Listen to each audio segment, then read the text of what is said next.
Welcome. In this video, I'll show you how to export a BigQuery table into a CSV. All right, so first up, go ahead and select the project. Wait for it to open, and once done, click on the project right here, open up the node. In the drop-down, go ahead and select the table. For example, in this data set, we have imported data. I'm just going to click on it. Now I'm going to go ahead and go to query. Okay, click on query. Now select maybe all. I'm going to select all data from this table. Okay, asterisk. And then I'm going to hit on run. Like so, and here we have the data of this table. What we're going to do next is just go ahead and click on save results.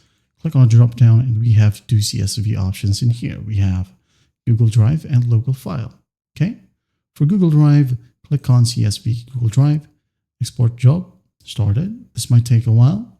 Just wait for it, and another option right here that I will show is saving it to our computer or as a local file.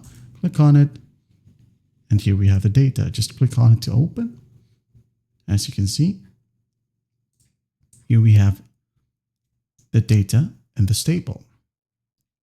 Now for Google Drive, as you can see here at the bottom, we have the Go to Drive button. Just click on it, wait for it to load, and here we have the data as well. This is going to be saved in your Google Drive. Now from your Google Drive, you'll be able to save it on your computer as well. Well, I hope this video helps, and I'll see you in the next one.